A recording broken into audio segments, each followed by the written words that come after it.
สวัสดีค่ะคุณผู้ชมยินดีต้อนรับเข้าสู่รายการ From Garden to Plate นะคะหรือว่ารายการจากสวนถึงจานนั่นเองค่ะสำหรับวันนี้เนี่ยเนยก็จะพามาดูสัตว์ตัวเล็กตัวน้อยของเรากันอีกแล้วมีสัตว์หลายอย่างเลยรอบที่แล้วนะคะเราดูในส่วนของเรื่องไก่กันไปค่ะมีทั้งไก่บ้านไก่ไข่นะคะก็ได้ความรู้ดีๆกันไปนะคะสำหรับวันนี้เนี่ยเนยก็จะพามาดูในสัตว์ตัวนึงค่ะเป็นสีขาวนะคะนุ่มฟูเลยน่ารักนั่นก็คือกระต่ายนั่นเองค่ะเดี๋ยววันนี้นะคะเนยจะพามาดูกับกระต่ายเนื้อนะคะกระต่ายจากนิวซีแลนด์นั่นเองค่ะจะเป็นอย่างไรนะคะคุณผู้ชมรอติดตามกันได้เลยค่ะ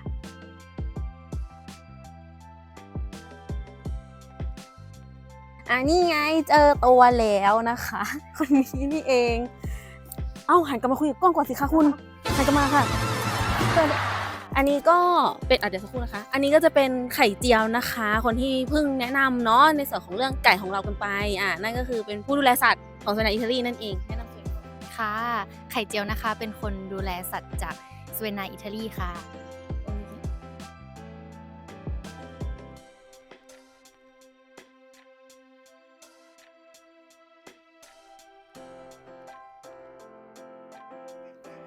วันนี้ก็อยู่กับไข่เจียวกันเรียบร้อยแล้วนะคะสวัสดีค่ะไข่เจียวเดี๋ยวเราให้แนะนำตัวกันแบบเป็นพิธีกันอีกนิดนึงเพราะว่า EP ที่แล้วเนี่ยแบบหลายๆคนก็อาจจะยังไม่เคยดูกันเนาะก็ให้ไข่เจียวแนะนำตัวกันอีกทีนึงค่ะว่าไข่เจียวเนี่ยเป็นใครนะคะค่ะสวัสดีค่ะไข่เจียวนะคะก็เป็นคนดูแลสัตว์จากสเวนาอิตาลีค่ะนี่ค่ะสำหรับวันนี้จริงๆเลยก็มีเกริ่นไปนิดนึงแล้วแหละว่าเราจะมาดูในส่วนของเรื่องกระต่ายกันทีนี้อยากให้ไข่เจียวแนะนำนิดนึงค่ะว่ากระต่ายตรงนี้เนี่ยเขาแบบเป็นพันธุ์อะไรแล้วก็เป็นกระต่ายแบบประเภทกระต่ายเนื้อใช่ไหมอยากให้แนะนำกันนิดนึงค่ะค่ะกระต่ายที่เรามีตอนนี้นะคะที่เราเลี้ยงอยู่เนี่ยมันจะเป็นกระต่ายพันธุ์นิวซีแลนด์ไว้ค่ะก็จะเป็นกระต่ายที่เราบริโภคเนื้อโดยเฉพาะเนาะโอ้มีคำว่าไว้แสดงว่าก็คือจะมีสีอื่นด้วยมีไหมจริงๆลักษณะของพันธุ์เนี้ยค่ะเขาจะเป็นตัวสีขาวแล้วก็ตาสีแดงในพวกแบบเหมือนถ้าสังเกตง่ายๆก็เป็นเหมือนพวกกระต่ายทดลองที่เขาเอาทดลองยาหรืออะไรแบบนี้ค่ะเขาก็จะให้เนื้อได้ดีกว่าอันนี้เนี่ยในส่วนของกระต่ายค่ะเรารับเขามาเยอะไหมคะสำหรับส่วนใดที่นี่ที่แบบรับมาเลี้ยงเนาะตอนนี้ของเราจะเริ่มต้นเราจะทดลองรับมาเป็นพวกแบบพ่อพันธุ์กับแม่พันธุ์ก่อนค่ะตอนนี้ก็จะมีอยู่ประมาณ8ตัวมี8 ตัวนี่คือเป็นตัวผู้ตัวเมียคะกันคะกันค่ะตอนนี้ตัวผู้ก็มีอยู่3ตัวแล้วก็นอกนั้นก็จะเหลือเป็นตัวเมียทั้งหมดที่เราจะเอาเป็นแม่พันธุ์เห็นบอกว่าเป็นกระต่ายนิวซีแลนด์อันนี้ก็คือเรารับมาจากฟาร์มในไทยนี่แหละใช่ไหมคะที่เขาเลี้ยงใช่ค่ะอันนี้ก็จะเป็นฟาร์มจากไทยที่เขาเลี้ยงเองแล้วก็ส่งขายเป็นพวกพ่อแม่พันธุ์จริงๆเขาก็มีที่เลี้ยงเป็นให้เนื้อเหมือนกันที่เขาจะขายเป็นกระต่ายเนื้อค่ะแต่ว่าตอนนี้เรารับเป็นพ่อแม่พันธุ์มาดูแลต่อก่อนใช่มาในส่วนของอาหารกันบ้างดีกว่าค่ะสำหรับอาหารของน้องกระต่ายตัวนี้เนี่ยอยู่บนตักของไข่เจียวเลยอาหารเนี่ยเขามีอะไรกันบ้างคะที่ทานเป็นหลักๆรวมถึงของว่างเลยก็ได้ถ้าเป็นอาหารหลักๆเขาจะให้เป็นหญ้าแพงโกลาแห้งนะคะเพราะว่าอาหารหลักของเขาควรที่จะเป็นหญ้าแห้งเนาะส่วนเราเนี่ยทางที่สเวนาอิตาลีเนี่ยเราจะเสริมด้วยอาหารของหมูขุนค่ะเพราะว่าเราเนี่ยต้องการให้มันเหมือนว่าโปรตีนมันถึงบวกกับว่าเราต้องทำให้น้ำหนักเขาถึงด้วยอะไรอย่างเงี้ยค่ะเพื่อที่จะให้เขาไปผสมพันธุ์ใช่ค่ะแล้วก็นอกจากในส่วนของอาหารหมูขุนแล้วก็หญ้าแพงโกลาแล้วเนาะเรามีหญ้าอย่างอื่นอีกไหมคะที่แบบเป็นของที่ให้เสริมเขาจริงๆมีค่ะก็มีพวกหญ้าเนเปียอย่างงี้ก็จะให้สดเป็นอาทิตย์ละครั้งอะไรอย่างเงี้ยค่ะเพราะเราจะไม่ให้บ่อยใช่แล้วก็จะมีพวกอัลฟาฟากับทิโมธีอะไรอย่างงี้เราก็ให้เหมือนกันแต่ว่าเราจะไม่ได้ให้เยอะมากค่ะเหมือนจำกัดปริมาณให้ส่วนใหญ่จะเป็นของหญ้าแพงโกลาเป็นหลักมากกว่าอันนี้ถามได้ไหมคะว่าในส่วนของแบบสัดส่วนเนี่ยของแบบหญ้าแพงโกลากับอาหารหมูขุนเนี่ยเราให้พร้อมกันไหมหรือว่าเราให้แยกกันเฉยๆจริงๆเราให้แยกค่ะเพราะว่าหญ้าแพงโกลาแห้งเนี่ยเราจะให้คือให้ทั้งวันตลอดทั้งวันเขากินได้เรื่อยๆเนาะเราก็จะให้ทั้งวันแต่ว่าพวกอาหารหมูขุนหรือว่าเป็นอาหารข้นเนี่ยเราก็จะให้แค่ช่วงเช้ากับช่วงเย็นค่ะมันคือไอตัวหญ้าที่แบบมันเป็นเหมือนที่ไข่เจียวเปิดให้ดูเมื่อกี้ใช่ไหมอันนี้คือแพงโกลาแต่ว่าอาหารที่เป็นอีกส่วนหนึ่งก็คือจะเป็นอาหารเม็ดอาหารสำเร็จรูปตัวนี้ทำไมเราถึงต้องให้เป็นตัวอาหารหมูขุนถึงให้น้องกระต่ายฮะจริงๆมันเกิดจากที่ว่าแถวสเวนาอิตาลีเนี่ยเขามีขายพวกแบบอาหารหมูขุนเป็นหลักมากกว่าค่ะเพราะว่าอาหารจากทางฝั่ง าร์มเก่าเขาจะให้เป็นพวกอาหารวัวนมอะไรอย่างเงี้ยค่ะ คือเขาต้องการให้เพื่อเป็นเสริมโปรตีนเฉย เสริมโปรตีน ๆใช่เราก็ค่อยมาปรับเอาเองเพราะว่าแถวนี้เขาก็จะขายอาหารหมูเป็นหลักเราก็มาปรับอาหารเอาเองใช่ค่ะ ไข่เจียวอธิบายนิดนึงค่ะว่าในส่วนของหญ้าแห้งแพงโกล่าทิโมธีแล้วก็อัลฟาฟาเนี่ยเขาแตกต่างกันอย่างไรทำไมเราถึงต้องแบ่งเป็นมื้อหลักคือแพงโกล่าใช่ไหม ใช่ แล้วอีก2ตัวเนี่ยเขามีที่มาอย่างไรคะทำไมถึงต้องแบบแบ่งแยกกัน จริงๆไอ้หญ้าที่เป็นหลักๆอะค่ะแพงโกล่าเนาะมันก็จะมีพวกไฟเบอร์เนี่ยสูง แต่ว่าพวกโปรตีนเนี่ยค่อนข้างที่จะต่ำค่ะ แต่ว่าในส่วนของอีก2อย่างอาจจะเป็นหญ้าทิโมธีเขาก็จะมีไฟเบอร์สูงเหมือนกัน แล้วก็โปรตีนต่ำแต่ก็ยังสูงกว่าพวกแพงโกล่าเนาะส่วนในส่วนของแบบพวกอัลฟาฟาอะไรอย่างนี้เขาจะโปรตีนสูงที่สุดเลยเขาจะเน้นเรื่องโปรตีนแล้วก็จะมีพวกแคลเซียม ซึ่งถ้าเราให้บ่อยๆเนี่ยมันก็ไม่ดีต่อน้องด้วย มันจะทำให้แบบน้องเหมือนแบบมีฉี่ข้นสีข้นอะไรอย่างเงี้ยค่ะ หรือว่าเสี่ยงกับการที่น้องเนี่ยจะเป็นนิ่วในแบบกระเพาะปัสสาวะเนาะ เราก็เลยต้องระวังส่วนในเรื่องของราคาอย่างเงี้ยทุกคนก็จะใช้พวกแพงโกล่าเป็นหลักอยู่แล้วเพราะราคาค่อนข้างถูก แล้วก็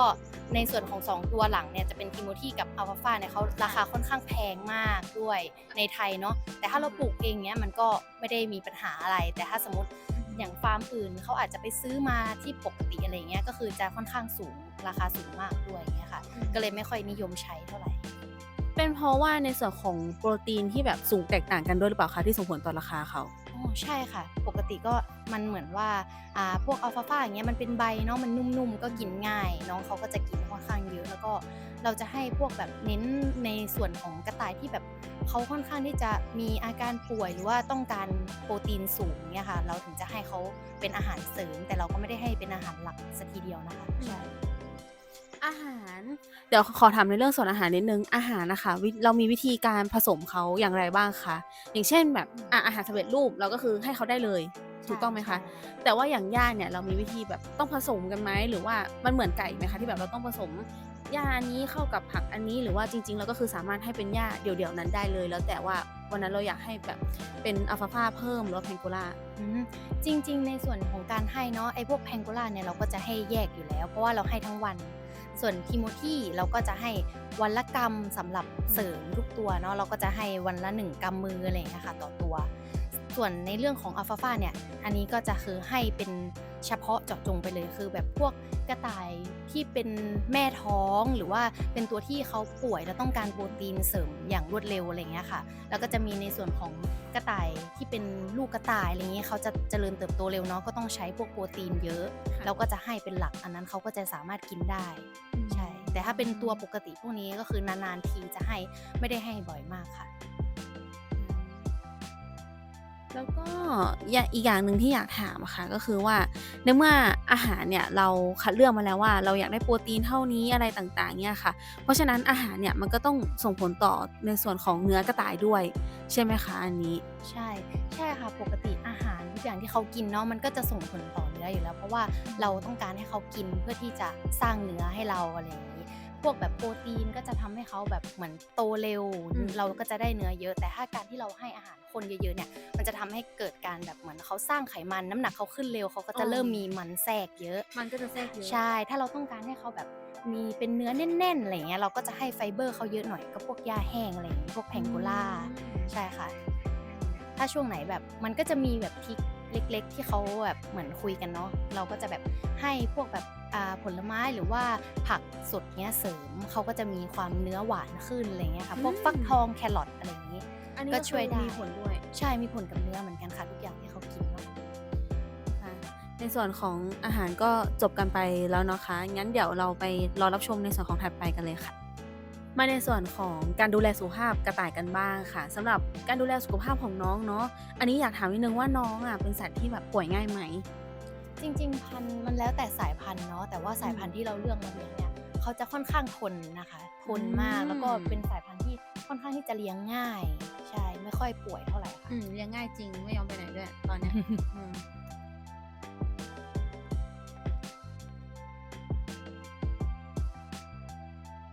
แล้วโรคอะไรเนี่ยที่สายพันธุ์น้องเขาเนี่ยจะเป็นเสียงง่ายที่สุดคะถ้าเกิดแบบว่าจะเป็นได้ง่ายสุดค่ะจริงๆมันมีหลายโรคเนาะแต่ส่วนใหญ่ที่เราจะแบบ เหมือนแบบเข่งเลยก็จะเป็นพวกแบบท้องอืดอะไรอย่างเงี้ยค่ะอืจะมีมโรคท้องอืดแล้วก็เป็นแบบพวกเรื่องท้องเสียอย่างเช่นถ้าเราให้อาหารที่มันโปรตีนสูงๆมากๆเนี่ยก็จะทำให้แบบอึของเขาอย่างเงี้ยมันนิ่มเนาะอืมก็คือเขาจะเริ่มท้องเสียอะไรอย่างเงี้ยค่ะเราก็จะแบบไม่อยากให้พวกอาหารข้นเยอะเท่าไรแล้วก็ในเรื่องของท้องอืดอย่างเงี้ยถ้าเราให้เป็นพวกแบบหญ้าสดบ่อยๆเขาก็จะเกิดแบบเหมือนว่าท้องอืดเพราะมีแก๊สในแบบกระเพาะเขาลำอืไส้เขาอะไรอย่างเงี้ยค่ะมก็คือจะเริ่มท้องอืดอะไรอย่างงี้ แล้วก็จะมีโรคหลักๆ พวกแบบโรคไรเลื้อนอะไรอย่างเงี้ยค่ะตามหูตามเท้าเขาอาจจะเป็นสะเก็ดอะไรขึ้นมาอย่างเงี้ยค่ะ อันนี้น่าจะเป็นโรคยอดฮิตของกระต่ายอยู่แล้วใช่ไหมพวกโรอืคไรมเรื้อนใช่ค่ะปกติก็จะเป็นเนาะถ้าแบบเราดูแลเรื่องของความสะอาดของคอกไม่ดีอย่างเงี้ยอืมค่ะพวกแบบความชื้นหรือว่าลมเขาไม่ค่อยผ่านอะไรอย่างเงี้ยค่ะคือคอกไม่ค่อยโปร่งอะไรอย่างเงี้ยก็จะทำให้เขาเป็นโรคนี้ได้แบบมากกว่าเดิมเป็นความเสี่ยงที่เพิ่มขึ้นอะไรอย่างอืเงี้ยค่ะ มค่ะก็คือเหมือนเมื่อกี้เนาะไข่เจียวบอกว่าพวกโรคไรเรื้อนเนี่ยก็คือมันอยู่ที่สถานที่ความสะอาดความโปร่งนะคะของตัวคอกทีนี้เนี่ยเราก็สรุปได้ว่าการที่จะทำให้กระต่ายเขามีสุขภาพที่ดีเนี่ยก็คือเราจะต้องดูแลในส่วนของความสะอาดเนาะกับอาหารการกินเป็นหลักเพื่อกันเรื่องท้องอืดต่างๆอย่างงี้ใช่ไหมคะใช่ค่ะปกติเราก็จะดูแลหลักๆคือเขาไม่ค่อยป่วยง่ายอยู่แล้วอะไรเงี้ยค่ะเราก็จะดูแลพวกแบบเรื่องคอกความสะอาดเป็นหลักอะไรเงี้ยค่ะให้ลมมันผ่านบ้างคือคอกต้องแบบเหมือนโปร่งบ้างอะไรเงี้ยค่ะถ้าปิดทึบเกินก็อาจจะทำให้เขาเหมือนว่าความชื้นมันเพิ่มสูงขึ้นก็อาจจะตามมาด้วยพวกปัญหาของแบบเรื่องระบบหายใจเขาด้วยอะไรเงี้ยค่ะอาจจะติดขัดได้มันอืก็เป็นปัญหาที่ตามมาม ทีหลังได้ค่ะ งั้นอันนี้ถามนิดนึงค่ะว่าในส่วนของแบบอย่างหญ้า Timothy Alfalfa อย่างเงี้ยที่เราไม่ได้ให้หลักเหมือนเป็น Pangolin เนี่ยหญ้าตัวเนี้ยเขาถือว่าแบบเป็นส่วนที่มีตัวช่วยในการรักษาของน้องเขาไหมแบบถือว่าเป็นสมุนไพรฝังกระต่ายไหมจริงๆถามว่ามันช่วยรักษาโรคไหมก็อาจจะยังไม่ใช่คำตอบที่ตรงสักเท่าไรอืแต่ว่ามในเรื่องของแบบพวกว่าเรื่องการฟื้นฟูอะไรอย่างเงี้ยเขาค่อนข้างที่จะย่อยง่ายแล้วก็เป็นสิ่งที่มีโปรตีนสูงบวกกับเป็นสิ่งแบบเหมือนว่าเป็นสารอาหารหลักๆที่ว่าร่างกายเขาต้องการอะไรอย่างเงี้ยค่ะในช่วงที่เขาป่วยหรือว่าอะไรอย่างงี้ก็จะทำให้เขาแข็งแรงมากขึ้นถ้ายิ่งเหมือนร่างกายเขาไม่ทรุดโทรมหรือว่าน้ำหนักเขายังคงตัวอย่างเงี้ยค่ะ ก็จะทำให้เขาเหมือนว่าไม่ป่วยตายง่ายที่สุดอะไรอย่างเงี้ยค่ะเป็นสิ่งที่ดีกับเขามากกว่าอืมก็คือในส่วนของAlfalfa กับ Timothy เนี่ยก็คือมีส่วนช่วยในเรื่องของการที่ว่าปกติเวลากระต่ายเราให้อาหารเนี่ยคือเราจะให้เป็นในส่วนของหญ้าใช่ไหมคะก็คือตัวหลักของเราเนาะแล้วก็ตัวอาหารหมู่คูณปกติเลยแต่ทีนี้คือถ้าเกิดน้องเขาป่วยเราก็เลยต้องเปลี่ยนมาให้หญ้า2ตัวนี้เพื่อเสริมอาหารเขาใช่ค่ะอ๋อเพราะว่าเขาอาจจะเริ่มไม่อยากจะเคี้ยวพวกอาหารข้นหรืออะไรอย่างเงี้ยค่ะเขาอาจจะอยากแบบเคี้ยวเล่นพวกหญ้าที่เป็นอัลฟาฟากับทิโมธีอะไรอย่างงี้ก็คือเป็นโปรตีนที่สูงด้วยเขากินในปริมาณที่เขาต้องการอะไรเงี้ยค่ะก็จะทำให้เขาแบบเหมือนเสริมร่างกายตัวเองได้แล้วก็ฟื้นฟูได้เร็วกว่าปกติมาในส่วนของสถานที่กันบ้างดีกว่าเมื่อกี้เจียวก็พูดกันไปแล้วแหละว่าตัวสถานที่เนี่ยก็คือเราจะต้องมีความโปร่งโล่งสบายเนาะอันนี้เราอยากให้อธิบายแบบขยายความนิดนึงค่ะว่าสถานที่ที่เหมาะสมในการเลี้ยงกระต่ายเขาเนี่ยควรจะเป็นสถานที่แบบไหนคะ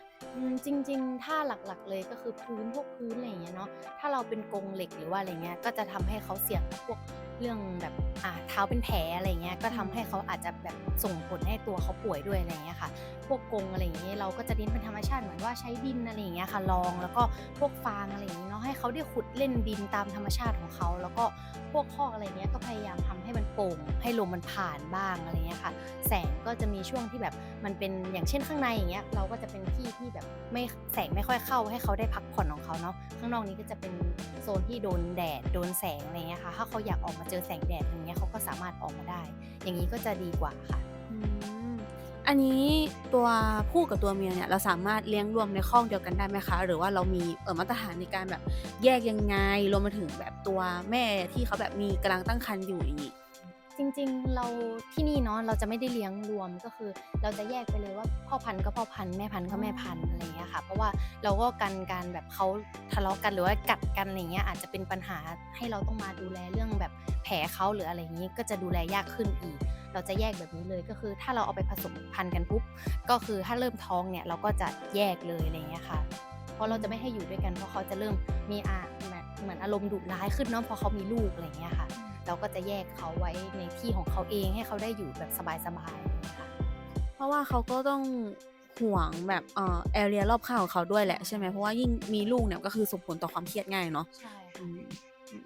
ในส่วนของเรื่องการเพาะพันธุ์กันบ้างดีกว่าค่ะด้วยความที่เราเนี่ยเอากระต่ายเขามา8ตัวเนาะก็คือมีทั้งตัวผู้ตัวเมีย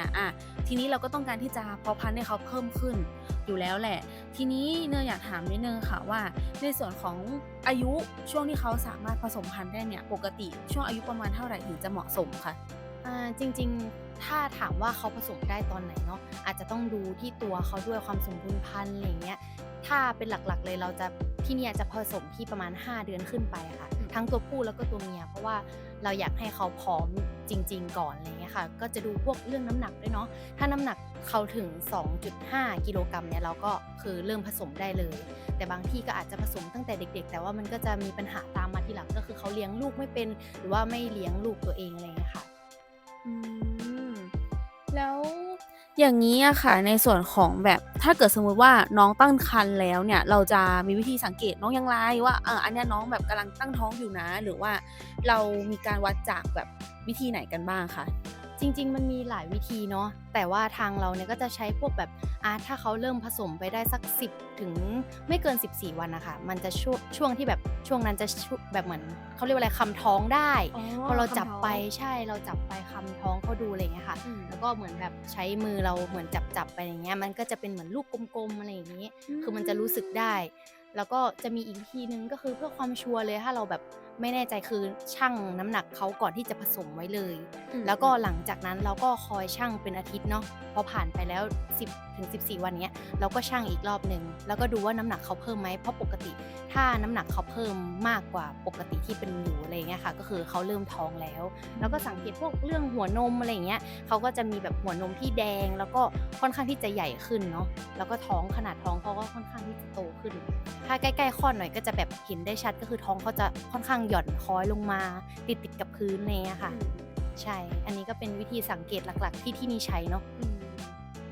อันนี้ด้วยความที่เราเลี้ยงเขาแยกกันอย่างเงี้ยค่ะเวลาที่เราจะเอาเขามาแบบผสมพันธุ์กันเนี่ยอันนี้คือเราก็ต้องแบบจัดสถานที่แยกน้องเขากันเองใช่ไหมคะอันนี้ใช่ค่ะแล้วก็จะจัดสถานที่ให้เขาเป็นส่วนตัวหน่อยเนาะเราก็จะแยกทั้งพ่อกับแม่เนี่ยเอามารวมกันไว้ในสถานที่ที่เราจัดเตรียมไว้ให้เขาอะไรอย่างเงี้ยค่ะในส่วนของการเรื่องของผสมพันธุ์เนาะเราก็ไม่ต้องทำอะไรคือปล่อยให้เขาอยู่ด้วยกันเดี๋ยวเขาเหมือนว่าจะผสมกันเองอะไรอย่างเงี้ยค่ะเราก็ปล่อยเขาไว้แต่เราต้องคอยดูนะคะเผื่อกันว่าแบบตัวแม่เขาอาจจะแบบเป็นตัวที่แบบดุและห่วงที่อะไรเงี้ยเขาอาจจะแบบไม่อยากจะให้ตัวผู้ขึ้นหรืออะไรแบบเนี้ยค่ะเราก็ต้องคอยดูเขาด้วยถึงแม้เราจะแบบจับเขามาอยู่ด้วยกันแล้วอะไรอย่างงี้ อืม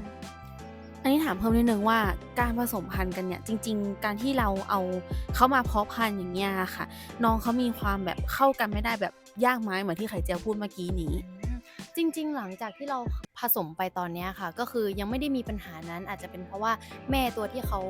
มีอยู่อะค่ะที่เราเอามาเนาะเขาเคยผสมมาแล้วอะไรอย่างเงี้ยค่ะก็คือพอเจอตัวผู้ที่เป็นตัวผู้ใหม่ที่เขายังไม่เคยผสมเพราะเราเลี้ยงตั้งแต่เขาตัวแบบเหมือนว่าได้สักประมาณ3เดือนอะไรอย่างเงี้ยค่ะพอถึงช่วงผสมพันธุ์5เดือนเนาะเราก็เอาเขามาผสมกับแม่ที่เคยผสมอยู่แล้วก็เลยไม่ได้มีปัญหาในเรื่องของว่าแม่เขาไม่ยอมให้ขึ้นหรืออะไรเพราะเขาเคยผสมมาแล้วอะไรอย่างเงี้ยค่ะไม่ได้มีปัญหาเรื่องนี้ใช่ ใช้